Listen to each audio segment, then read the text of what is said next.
Look, we've all had that moment. Full kit of armor, best weapons. Then some random NPC with an FS9 drops you from 30 meters away through a wall. Everything gone. While everyone's drooling over fancy ships or pyro screenshots, the monthly report just dropped something way bigger. The actual backbone systems of the game are getting torn down and rebuilt. Medical gel that you'll need to respawn. A theft system that won't make you throw your keyboard. Ships that actually fly differently based on their shape. These aren't the sexy updates that make it into trailers, but they're the ones that'll actually make the game, work. That feeling when you accept what should be a simple medical beacon around microtech, and then everything just falls apart in your hands. The beacon vanishes from your contract manager. The player you're supposed to rescue keeps saying they can't see you on their map. And if you die out there, good luck figuring out wait, where was I going with this? Look, these systems are finally getting fixed. This month's report shows they're completely rebuilding these fundamental gameplay loops from scratch. Medical gameplay, item ownership, atmospheric flight. Not just slapping new UI on broken systems. The actual nuts and bolts that determine whether the game feels like a universe or just a tech demo with pretty assets.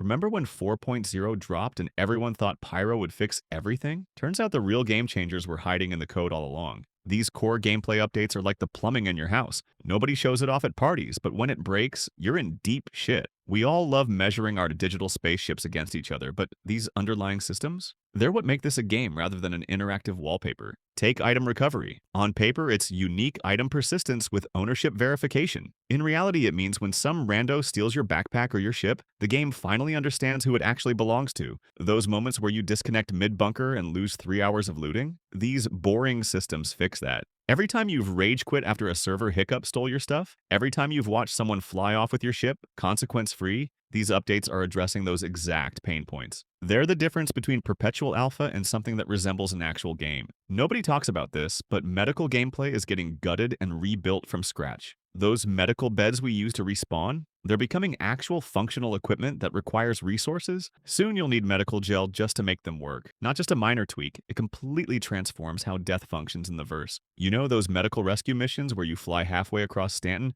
only to find there's not much actual medical happening? Just glorified Uber with extra steps? That's about to change. Currently, the tier system might as well not exist. A tier 1 bed in a hospital functionally does the same thing as a tier 3 in your Cutlass Red. With this update, lower tier beds will likely burn through more medical gel than higher tiers. Suddenly, your ship choice actually matters. This aligns perfectly with the Apollo release. Not exactly coincidental timing. Those weird recharger units from last month's sneak peek, they're connected to this medical gel system. As someone mentioned in the community, this is our first glimpse at the drain and recharge mechanics we'll see throughout the game. Imagine coordinating with your organization to ensure medical supplies actually reach the front lines. Some folks even suggested bioprinting should require biomass, like 90 kilograms for males, 70 kilograms for females, which you'd have to harvest or purchase. That's probably a step too far, but it shows how much depth these systems could eventually have. How many times have you died somewhere remote and had that sinking realization? Do I waste 20 minutes flying back, or just backspace and start over?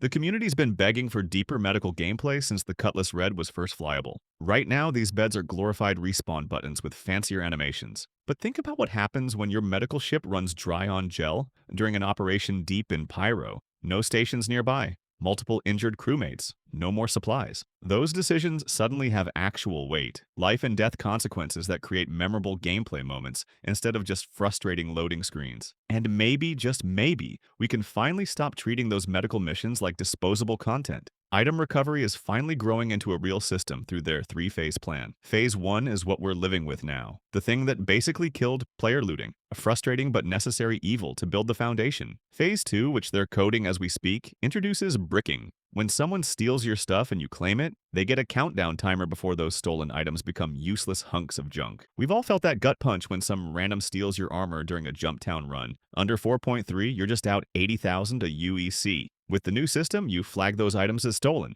and the thief gets a limited window to use your stuff before it stops working entirely. They get temporary benefit. You don't get permanently screwed. Both sides have something. The final phase is where things get actually interesting. Thieves can permanently keep stolen items by spending resources to clean them. Picture going to some shady terminal on Levski, paying a fence to scrub serial numbers off that stolen railgun. Suddenly, theft becomes a legitimate gameplay path, rather than just griefing. And if you're wondering how this affects salvaged ships, that's a legitimate concern the community's raised. The difference between stolen and salvaged is going to need some clarification. You know that feeling, that Tier 3 bunker mission on Aberdeen with your perfect loadout, Artemex armor you spent way too long collecting, that FS9 LM? G you actually bought with real money. Extra magazines, med pens, the works. You're 2 floors deep, methodically clearing rooms when your screen freezes. That sinking feeling hits your gut immediately. No, no, no. The disconnect message appears. You scramble back into the game only to find everything gone. Not because somebody outplayed you, not because you messed up,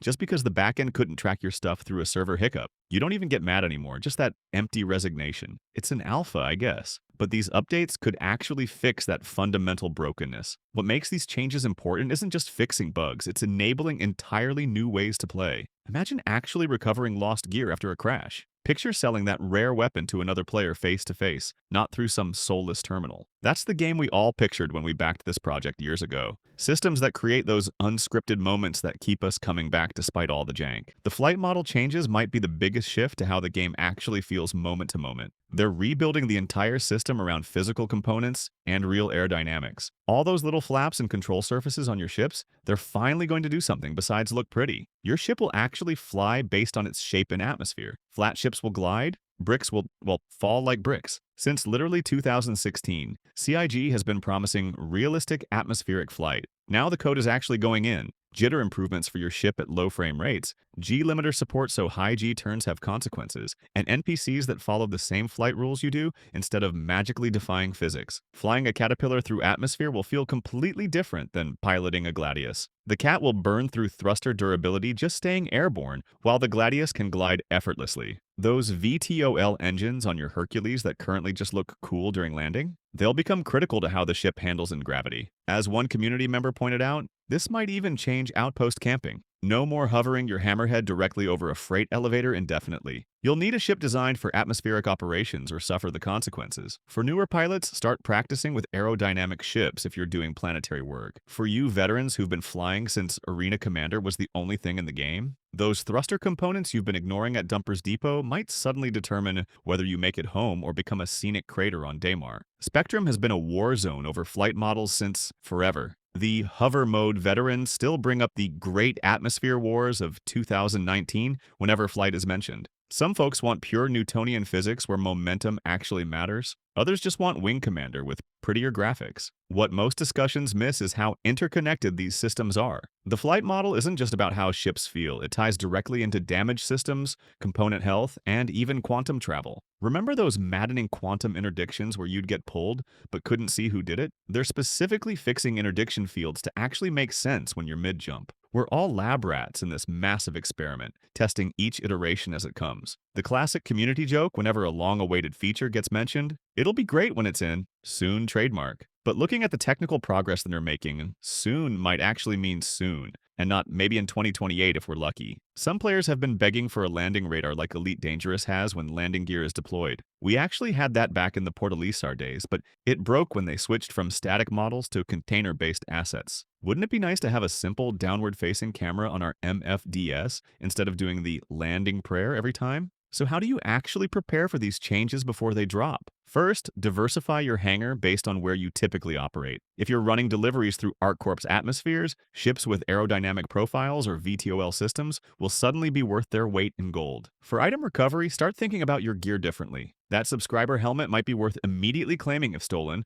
while common gear probably isn't worth the hassle. When medical gameplay expands, any serious operation will need dedicated supply chains. Your Cutlass Red will need a companion cargo ship carrying gel reserves for extended missions. For group play, specialized roles suddenly matter. Having a dedicated medical ship stocked with supplies makes more sense than everyone spamming medpens. Engineering crew will have actual work to do, monitoring thruster damage during atmospheric combat, rather than just occasionally pressing F1. Start checking component health displays regularly. Get the habit now. Those damaged thrusters that currently just mean slightly reduced speed, soon they'll be the difference between making an emergency landing or watching your ship auger into the ground at terminal velocity. And honestly, that's kind of awesome. Our ships will finally feel like machines that can break, rather than just 3D models with health bars. We've walked through some massive shifts coming to medical gameplay, item ownership, and flight mechanics. Changes that fundamentally alter your daily experience in the verse. Before these systems drop, spend time in atmosphere with different ships to get a baseline feel for how they handle now. That comparison will make the changes obvious when they arrive. Which of these systems will impact your gameplay style the most? Drop your thoughts below.